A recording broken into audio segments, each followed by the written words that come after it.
Good morning from Manchester, everybody. Welcome along to your Forever United TV morning update show, bringing you completely up to date with all the news in and around your beloved Manchester United. If you are a fan of a different team and you're just watching in, give me your opposition thoughts on all of the news that we're talking about this morning. We're getting you kick-started for your day ahead of, well, let's just say a normal Thursday.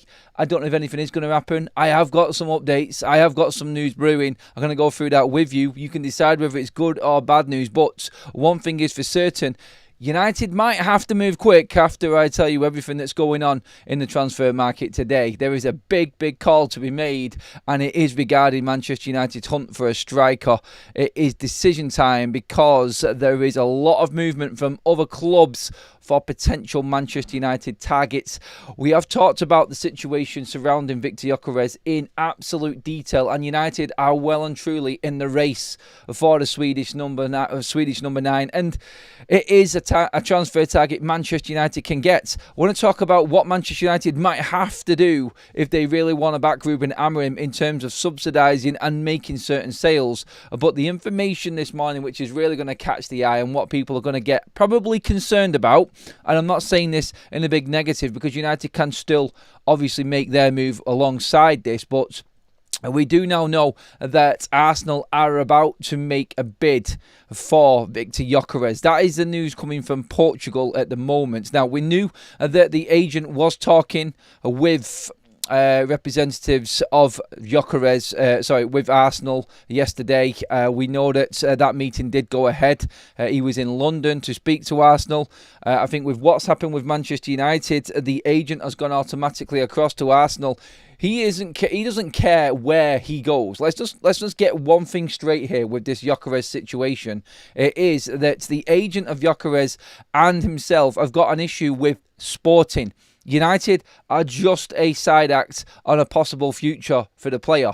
The issue is Sporting, Gyokeres and the agent right now. So when the news has come out regarding this so-called bid from Manchester United that was put in, that was not back because they're not going to accept it, then we got the news about Manchester United not wanting to go any higher on Victor Gyokeres because of their current financial situation and needing to move players on. The agent has moved across to Arsenal, obviously another target for Victor Gyokeres, another potential move for him. That's now gone across there. Them talks have been held, and reports from CNN Portugal are actually saying that there is a bid now imminent for Victor Gyokeres.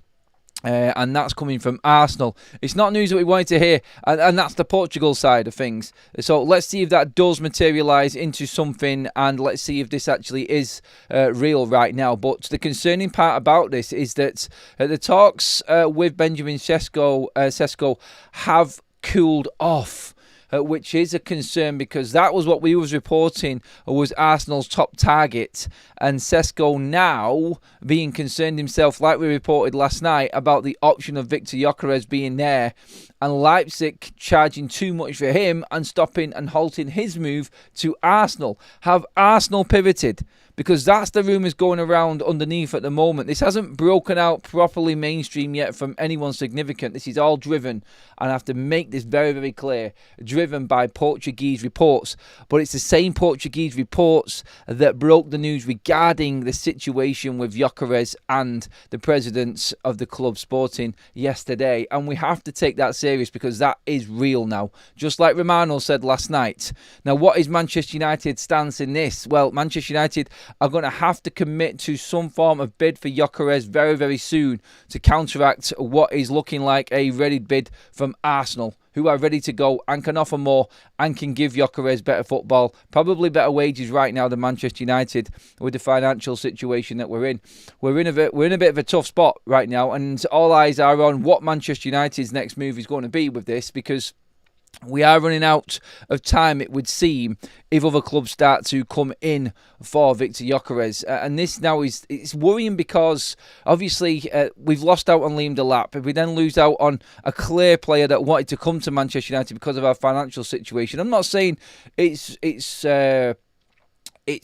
wrong of Manchester United not to go for Gyokeres right now. We have a budget and we have to stick to it. We cannot overspend. we're in a bit of a difficult situation, and we've committed so much money to the signings of Mbeumo and Cunha, which I didn't have an issue with, because I don't think we would have got Mbeumo if we then went for Liam Delap. I don't think that would have been on the cards at that moment, because everything would have been ploughed into him. Look, we could have still signed Delap and got Mbeumo, and that probably was Man United's ideal situation right now. But what we do need to remember is securing Cunha and Mbeumo first before the striker has given Manchester United this situation now where it could be a plan B or C when it comes to the striker. And I said again, the concerning part is that Arsenal are apparently ready in a bid. The other news on top of this, which is slightly concerning as well, which is coming out, is that Chelsea's interest in Hugo Ekitike. Now, this may not concern you straight away, but when you read between the lines and you look at the situation that's developing here, this is now 2 Premier League, Champions League teams bidding for strikers and looking for strikers who have moved away from their initial targets, which looked like was clearing the way for Manchester United to go to for Victor Gyokeres.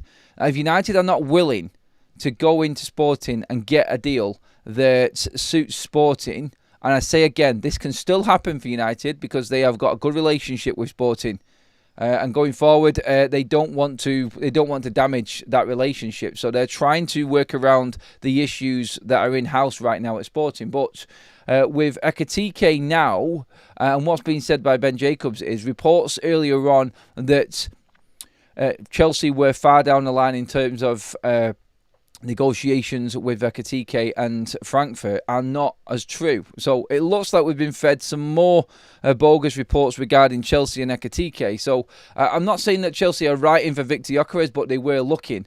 And you know what I mean by this, and you know why I'm bringing Chelsea into this as well, because it's just another team, like I said, that's in the Premier League, that is a destination Gyokeres wants to go to, that has got Champions League football, and could probably give him a better contract than what Manchester United could right now because of the finances. And United are up against 2 now. So Ekitike doesn't look like he's heading to Chelsea. Sesko now, for some strange reason, whether it's because of the stance of RB Leipzig, is looking less likely to move to Arsenal. Now, this can all change completely around again. And Arsenal apparently preparing a bid doesn't mean that they are going to get Victor Gyokeres. United still have a hand in this, but they have to move fast, and it will be a big call, because I think this is going to be one of them situations where United, like we've discussed before, are going to they're going to accelerate proceedings with Gyokeres if they realise that somebody else is actually in. Now, the call has been made and someone has come in with an offer, apparently, with Arsenal right now. So are we going to see Manchester United now actually make a move on Victor Gyokeres because of Arsenal's interest? Can we afford to?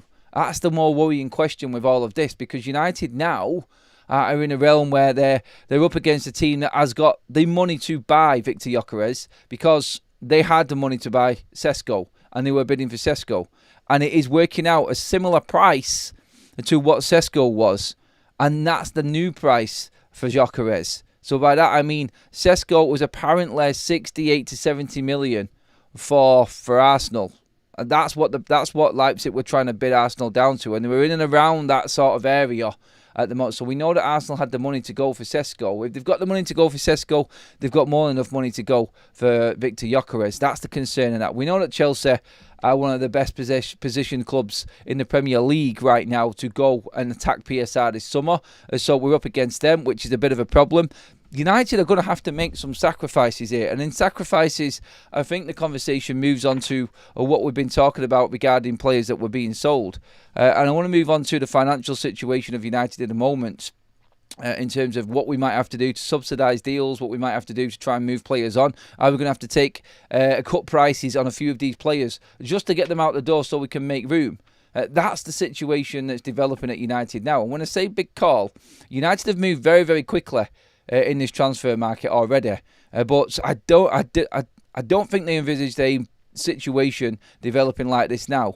Not 2 weeks into the transfer window, and their striker targets all being taken away this early in the transfer window. I think they thought they would have had a little bit more time to negotiate, a little bit more time to work on a package that's best suited them.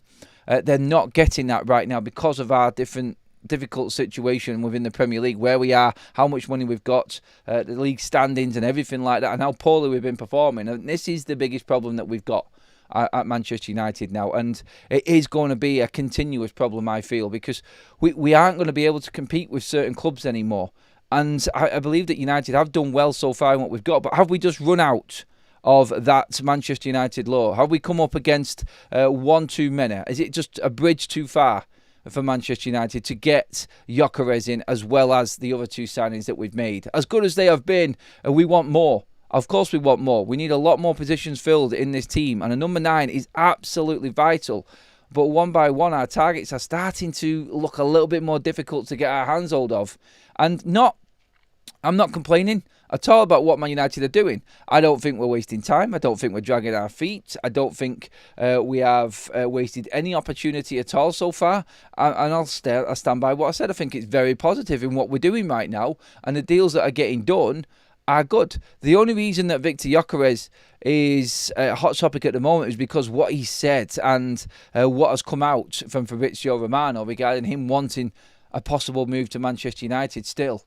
And it's just got us excited about it, hasn't it? And that when you know that you can get something and then it's taken away from you, you don't like it.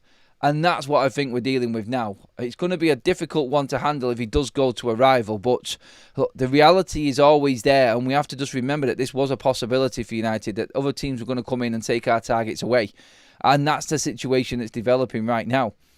So to be clear again, and just what we said last night regarding Gyokeres' situation, it is going to cost somebody around approximately 65 to 67 million all in to take Victor Gyokeres. Not the believed price, which was going to be between 55 and 60. That alone makes you think, doesn't it, though? That alone there and that price difference, what's the problem in going up an extra 7 to 10 million to get one of the best strikers on the planet right now? Why wouldn't you do that? That's what a lot of Man United fans are asking right now. Can you not find that extra bit of money? Can you not find it somewhere? Can you not make something happen with another sale? Can you not sell a few academy players that aren't playing for that little bit more money? I think that's what the big question is going to be from a lot of Man United fan base. If we lose Victor Gyokeres over 5 to 7 million, apparently, then I think there'll be uproar regarding the ownership model again. And I think everyone will going in and piling and going over the top, trying to blame Ineos and everything else that's going on at Manchester United right now. It will seem a little bit half-hearted, won't it, if we end up losing this deal because of 5 to 7 million euros. Even if it's 10 million and we lose him on 10 million. I understand we've got a budget. I understand we can't go above it. I think this is why it's so complex in dealing with the Bryan Mbeumo situation right now as well. They're trying to save every single penny that they can because the finances are so tight. And I get it, I do. We have to be sensible. We haven't been sensible before, and we've blown our budget year after year after year. Can Manchester United make something else happen this window to give us that extra money for Gyokeres? Or is it a case of we are standing firm as a structure and this is our model, this is our transfer model. We are not going to go above a certain price on player A, B, C, D, F, whatever it is throughout this window. We have our targets in different positions and this is how much we're willing to spend on these targets. And maybe that meeting has been had and held by Manchester United directors and they're not willing to go past it. That there, I think, is sensible. But in a situation where you could actually just spend a little bit more and then maybe not go for another player. So this is where it changes now for me. Because if, say, for instance, we had a budget for the 10s, we had a budget for the 9, and we had a budget... No, actually, let's just say we had a budget for the forward players, midfield and defence, and then we had another one for the goalkeeper. Forget about the midfield and buy someone a bit cheaper. That's what I would be saying right now. If you said to me, and here's a question I want to ask everybody right now. So this is the situation Manchester United are in. So get into the live comments. And if you are catching up later on, watching afterwards, please do dive into the comment section as well. So a live audience right now, here's a question for you. if Manchester United had to spend a little bit more on Gyokeres, but that was to the sacrifice of bringing in a proper midfielder. Let's break this down here. It's Gyokeres up front and not getting Ederson in midfield. It's maybe someone like Hayden Hackney from Middlesbrough. Would you accept that? Would you take Hayden Hackney in midfield if it meant bringing Victor Gyokeres in up front? And by that I mean, and I'm guessing here, but I'm trying to figure out how Manchester United are planning their window, because there is still plans to bring in a midfielder and a goalkeeper and maybe one more defensive player. So if there is a budget aside for them players, I'm saying, sorry, that's the big call. That's the dilemma that Ruben's got right now. That's the situation that's developing. Maybe we've had to go a little bit more on the higher end of the pitch. Look, I think Manchester United have got better midfielders in our academy and in reserve right now to get us through this season than we have with our forwards to try and get us through this season. And you know, I still feel we need a midfielder. We desperately need midfielders in this team. But if it is sacrificing a midfielder and bringing somebody else in because we need Gyokeres or a better striker, I would go down that road. Everybody is saying the same thing in here right now. I can see yes. But Cal saying midfielder. Hayden Hackney, yes please, says 20 legend. Are we even in for Ederson? We are in for Ederson and are talking to him. But he is further down the line in the window. And it's if the budget stretches that far. The forwards was what we needed to get done first, and there is nothing going to get in the way of the forwards. It just depends how much of the budget we spend on the forwards, and then determines what happens in midfield. That's what's being said by most reports right now. They do want a midfielder, like we've talked about before. Hayden Hackney, Adam Wharton, Gonçalves, Ederson, all of these central midfielders that have been linked to Manchester United.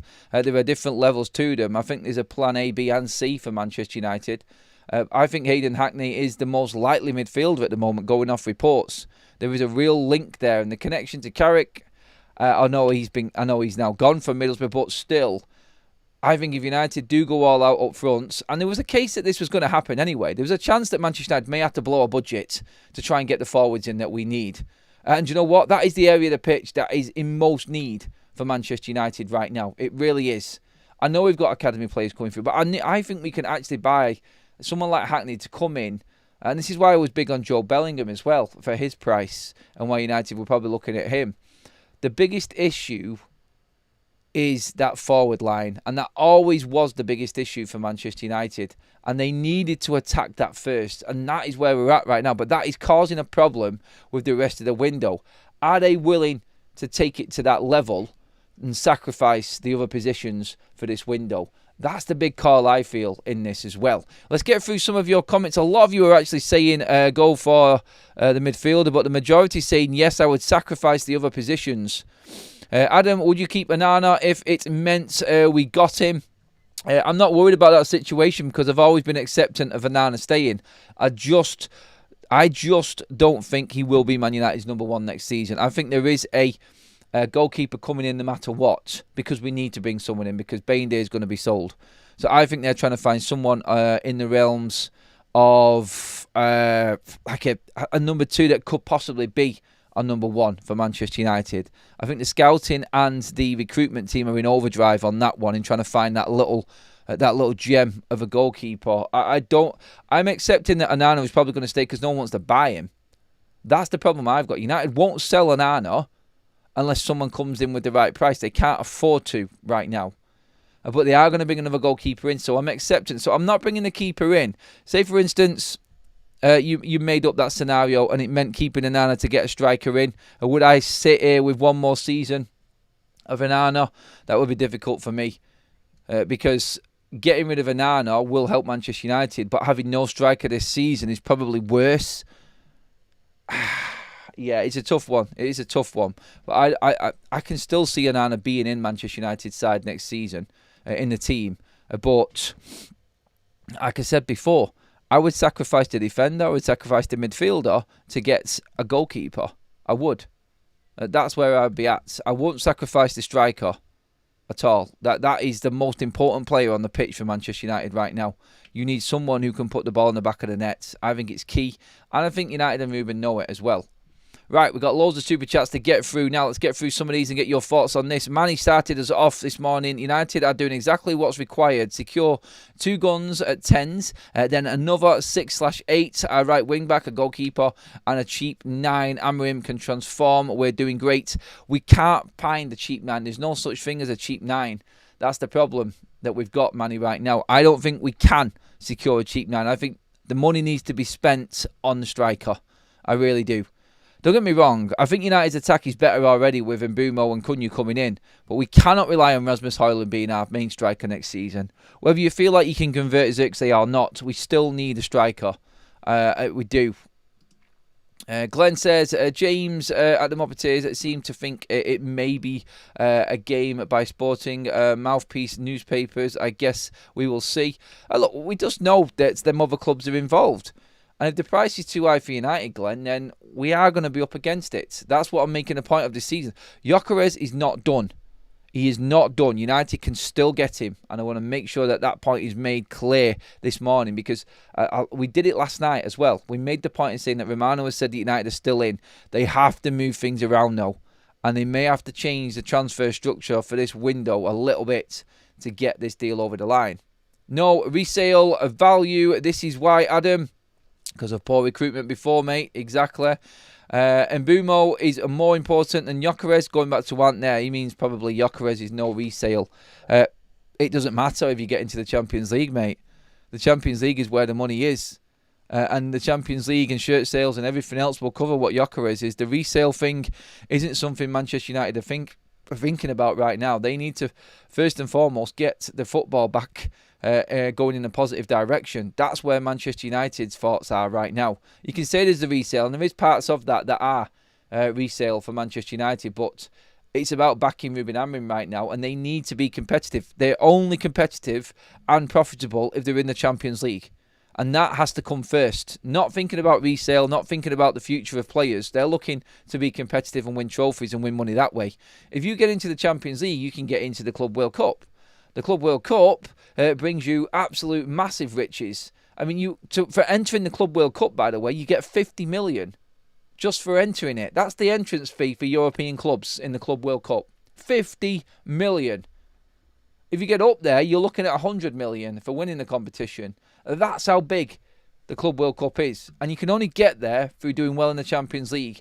The future of Manchester United isn't in selling players in the future. It's in competing at the highest level. And Ineos know this. And that's the only way forward for United, because that will make them players that they've got right now valuable.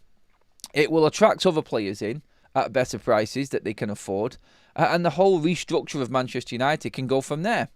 And Mbeumo is more important than Gyokeres at the moment. He is, mate, because we're in negotiations with him. So I agree with that one. And Mbeumo is more important than Gyokeres right now because we've committed to it. And we need to be seeing that deal through. And I hope that deal gets finalised very soon so we can comfortably sit there with 2 in the bag. And we can be here as a United fan base, obviously looking back on at least them deals being done. And that being a huge positive for Manchester United, because that's what it is. Ant says, no, the midfield is the heart of the team. Have we not got enough there? Have we not got enough there at the moment with another signing like Hackney coming in? Like Bruno, can Ruben teach Bruno to be more disciplined? Can he get more out of him? Are we going to get one more decent season out of Casemiro without having to deal with European football? And don't forget, next season is slightly different because we haven't got the schedule. And this is the one opportunity that we've got to maybe get through a season without going out. I reckon next summer, the midfield, we are going to spend a fortune on the midfield next summer. I really do think that is going to be crucial for Manchester United. I can see a world where we sell possibly more players next summer than we do this summer. Manchester United, or more players leave next summer than this one. And we're talking about this one being big. Next summer, I think the midfield is going to be crucial for United. I really do. I think if Adam Wharton stays at Palace this summer, I think United go all out for Wharton next summer. I think that will be the transfer for Manchester United. David says, I'd take a CDM on loan and worry next year. See, there is the loan market. We could do something. There could be obligations in here. Loans, big loan fees as well. United could do if they wanted to. If they wanted the right player, that is, anyway. So, yeah, we could loan someone in. It's difficult to loan the right quality of player in, though, I feel. Because if we are looking to improve, then we are going to have to find somebody a lot better than what we've got. And that is difficult. That's difficult in the loan market, anyway. Manny says, how soon do we want... do we want top 6? Then it's 10s, 6, 8, right back, goalkeeper, 9 in that order. Completely disagree, Manny, I'm afraid, mate. Thanks for the super chat, though, mate. 9, midfield, keeper. That is it. That is it. And we're only going to buy one midfielder, mate. And so it's going to be an 8 and not a 6. So take your 6 out. Get a number 9, because we haven't got one, mate. I think that's what you're forgetting here with this one, Manny, buddy. We haven't got a number 9 in. So we need a number 9. Everywhere else, we're quite covered. We have actually got players there, but we haven't got a number 9. And I cannot work with, even if Brian Mbumo and, you say this, and like Rasmus Højlund could become a better player with better players around him. Could the better players around Rasmus Højlund get worse and look worse because of Rasmus Højlund? It works both ways. I don't want to go down on a lad. It sounds like I'm really digging him out there a little bit, but you get what I mean. They could be put on a plate for him, like many opportunities have been for Rasmus this season, and he's missed them. And it might make them other players play worse. You don't know. Them players can get better with better players, but it can work the other way, like I said. So, yeah, it's not a given. I'd have Maguire as a rush keeper rather than a Nana. Maguire can play anywhere. He's just that awesome machine, isn't he? Maguire is the man. The hero from last season, Harry Maguire. Right. In terms of all of the that were the super chats as well. We've got a poll running right now, which is: do you think Gyokeres will be United's new number 9? Still, 62% of you are saying yes and are confident that Manchester United can get Gyokeres done and get him over the line. I don't know. City and Barcelona won quite a few titles before a false 9. Playing a false 9. Would anyone here play Bruno as a false 9? It doesn't work, I don't think, in the system, though. Ruben's system doesn't suit false 9 because he's got 2 10s in that position already, and they're not wide 10s, so the false 9 kind of goes out of the equation. The false 9s are already there, and they're specialist positions, so the false 9 doesn't work. You need an actual striker, and the fact that we're looking at out-and-out 9s tells you exactly that. You need to get that number 9 in, and you need to get him, I think, in as a priority. I think for Ruben's system, I think other pieces are falling into place except for that. And it has to be a good striker to come in as well. There is a story that went about last night. A few people have talked about it, about Dusan Vlahovic being a second-rate option for Manchester United. It just seems like we're dropping down right now. Look, I like Vlahovic. I think he's a good striker. I do. I do think has he had his time? Probably not yet. We don't know.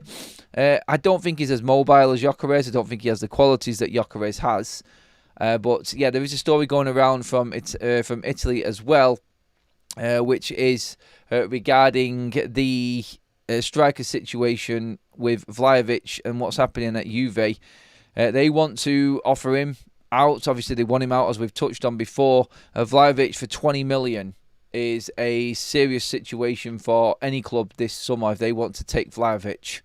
That would be a second option for Manchester United. But then you're bringing in someone who's going to be on quite substantial wages, blocking the way for someone you really want. And that's what I wouldn't do right now. I mean, Vlahovic is last resort for me right now. I like him, and I think he fits at United in a way, but not as good as the other strikers that we could possibly be going for right now. That, I think, is... I think that's a real situation that could happen, but I don't think United are even looking at him. I don't think United scouts like Vlahovic, from a report that I actually seen a while back. I really don't. Let's just see what else we've got in here. Yeah, just going through all of the other chats as well. I did read out DJ J's. Did I read his super chat out there? Sorry about that if I didn't. Oh, yes, sorry. If we released Shaw, does that free up funds? So there was a big piece, actually, that was talked about, and it's from Stefan Borson, former employee of Manchester City. He's now football finance expert, and he was talking about the cutthroat approach that Arsenal took in backing Mikel Arteta in terminating contracts, subsidising contracts, paying certain amounts of them contracts out to get players out of the door. Are United willing to do this, or are our finances that tight? In terms of Luke Shaw, if you release him, you still got to pay his contract out, and it's what his contract is. So, for instance, Manchester United right now. So let's have a look. While we're live, quickly, I'm just going to look into this one, just while you've brought it up. Luke Shaw's contract at Manchester United. Let's just get it up on the screen right now. So, Luke Shaw, his contract finishes in 2027, so he's got 2 years left. He is on approximately 10.4 million a year. So if United had to buy that contract out, you can imagine what it would cost us. We can't afford to do it. Ideally, what we need is somebody to come in and take Luke Shaw away. Look, Luke Shaw's basic wage at Manchester United is not even that high when you compare it. His base wage is 150 grand a week. And that's verified, by the way. So that's the reality of his wage. You will always see reports in tabloids, in papers, in reports online about how much money Man United players are on. It isn't the true value of them contracts. They are bonus incentivized contracts, and the base rate of them is far less. They have to play a certain amount of games. So Luke Shaw right now is costing Manchester United 150 grand a week in wages. If you break it down, it's 7.8 million a year, or it's 10.4 million with the bonuses. So if we were to, let's say for instance, want to terminate Luke Shaw's contract, the best thing that could happen for Manchester United is someone come in and maybe offer Luke Shaw, what, 5 million for Luke Shaw, something like that. We try and get rid of him. We cut back on. It's going to cost us, isn't it? That's the problem. It's how much Man United want to spend in getting players out, so their contracts are not killing the books. But you still got to spend that money and to get them contracts paid out. That's the problem Manchester United have got right now. So it's doable, but not in a way, because United are so tight right now with their financial situation, and that's the biggest concern of all. That is a massive concern for Manchester United. There was a report going on yesterday as well. A few Spanish reports talking about Cristiano Ronaldo pushing El Nazar to try and get Alejandro Garnacho. Look, Garnacho wants to be in the Premier League, not the Saudi Pro League. The other European clubs come second. He's open to them, but not open to the Saudi Pro League. It seems to be the stance on that one. So there was a little report going around. In terms of Jadon Sancho, as you can see going across the bottom of your screen there is interest from several Premier League clubs. This would just be ideal. Right now, Manchester United are probably going to have to take the hit on Jadon Sancho. I don't think we're going to be able to sell him unless we take a real cut price. Chelsea pretty much shafted us, and the news that is coming out and going around at the moment is nobody is going to be prepared to pay what Jadon Sancho wants. So United are stuck in a position where we let him go for nothing at the end of next season, loan him out to somebody this season, subsidise his wages just to try and ease the burden of them finances. We let him rot and pay his full wages and try and destroy as much of his career as we possibly can if we are feeling that bitter about him. I can't see any of them scenarios coming about. Personally, I think there may be a cut price transfer for Jadon Sancho just to subsidise them wage demands. So that means the club won't pay 25 million because of his wages. They'll want to save a little bit on the transfer fee. So they want to save a little bit on the transfer fee so they can pay a little bit more in wages, probably. That's the only way Jadon Sancho moves. But Newcastle, Villa and Tottenham are all monitoring developments with Jadon Sancho and a potential move. That one's just going to keep on developing and developing. So, what we will do is probably have to just keep an eye on that. The situation with Dortmund we explained last night with Jadon Sancho is a non-starter unless something drastically changes. Their sporting director came out and said that they're not looking at Jadon Sancho, so that's got cold water poured on it straight away. We said that last night. Let's get into the comment section again and give me your chance to have your say on everything that's going on right now. Would you subsidise anybody? Would you cut anyone? Would you terminate anyone, even if it cost Manchester United money? By the way, thank you for all the likes. We're creeping up to the 500 live like mark again, everyone. Thank you so much. Make sure you also hit that subscribe button as well, everyone, to be fully updated on everything going on around Manchester United. Constantly, we are live every single day. So hit that subscribe button, please, if you haven't already. Block is in with a super chat, and he says, Adam, off subject, so apologies, but did you move to them other seats as discussed? Yes, mate, we are good. Let me know how you get on thinking about moving next season. Thank you, mate, for that one. Yeah, Block, it looks like it is all going ahead. But yeah, I've had to get rid of one of my season tickets this year as well. It's just... it's a different thing, and I'll tell you all about it next season when it starts, hopefully. But yeah, more problems for me with inside Old Trafford because of the, let's just call it the setup, shall we? Yes. Right, let's get on to everything else that's happening as well in and around Manchester United. And yeah, when you look at the situation regarding the outgoings, like I just said then, Garnacho, Sancho, Rashford, obviously Antony, Real Betis are still pushing, by the way. Like we spoke about yesterday morning, they are pushing on the situation of, well, trying to play onto the situation of Antony and him wanting to stay at Betis. They're trying to get another loan. And in the realms of Manchester United's awkward situation regarding bringing players in, needing to sell players, needing to raise money, Manchester United cannot afford to loan Antony back out again. They need to sell him because of the developments with Jadon Sancho. Excuse me. The developments with Jadon Sancho have cost Manchester United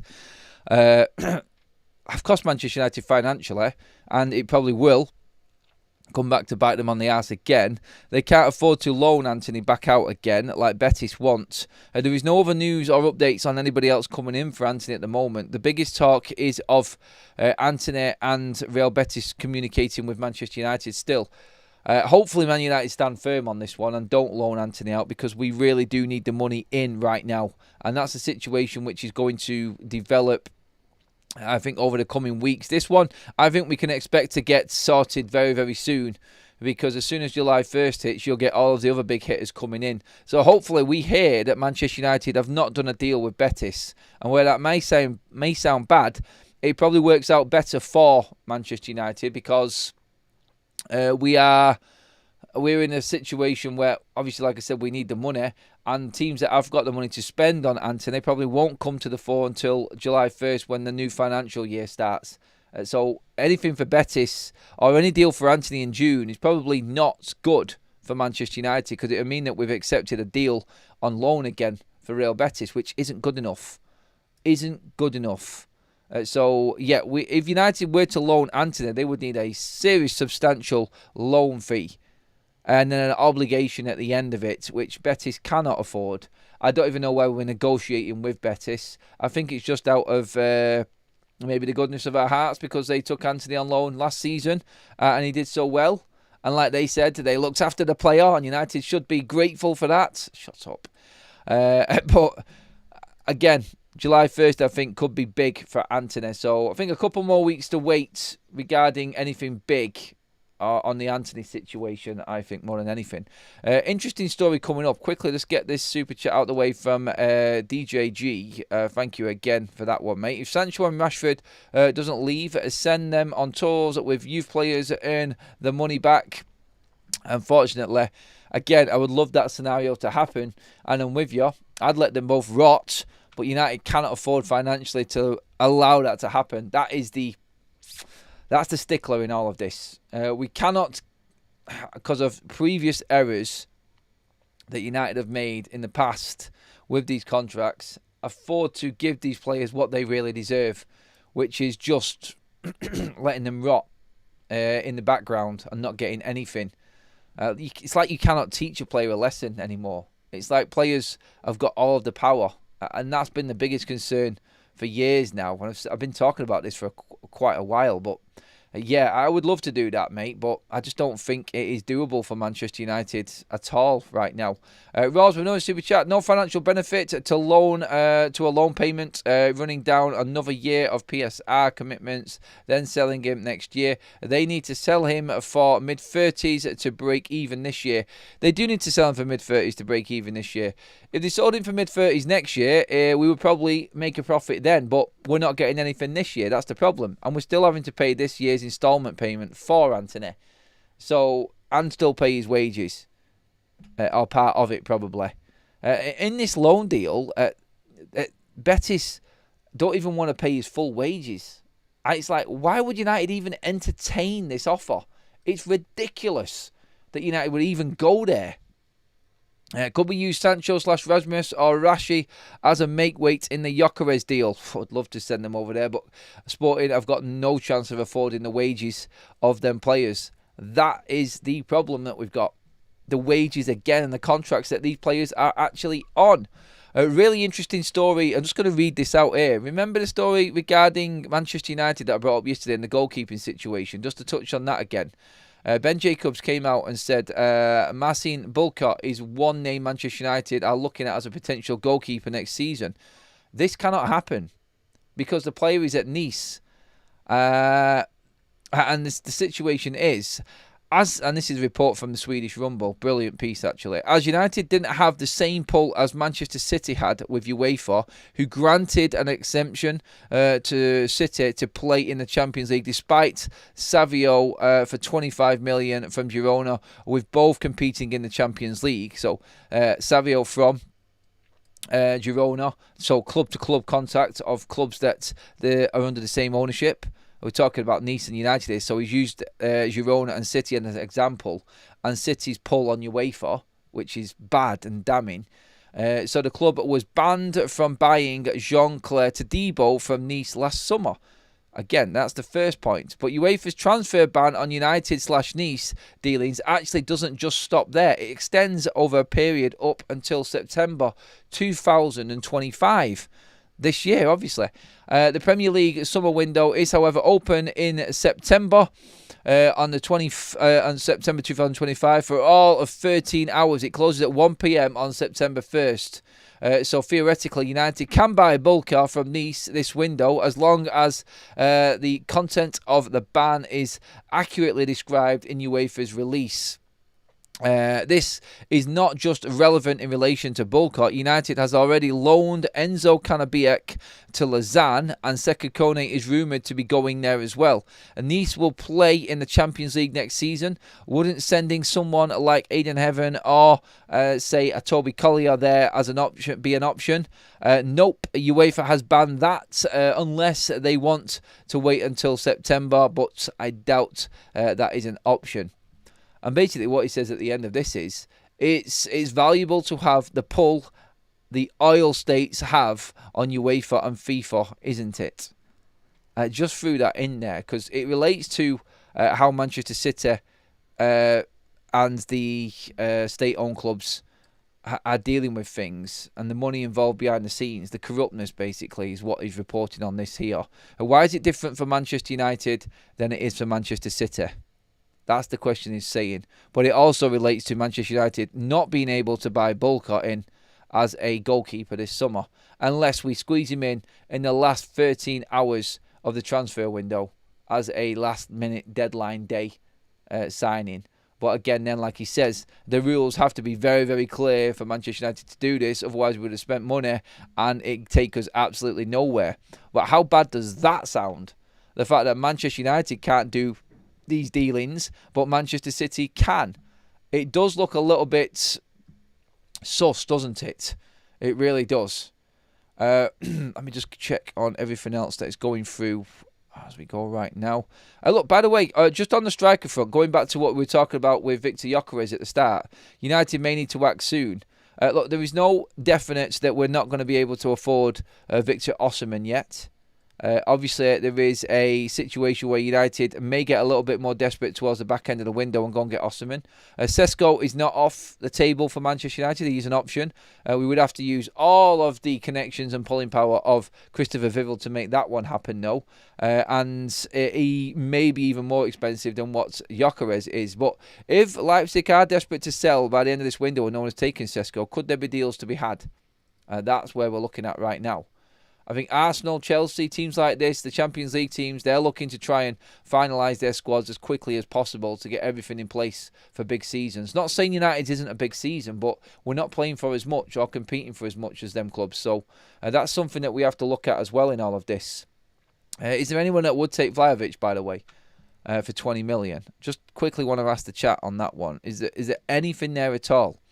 Look, Jonathan David hasn't announced his club yet either. Look, we could even have that pop back up again. But there's all sorts of different options for United in the striker department. But again, it's difficult to get deals done.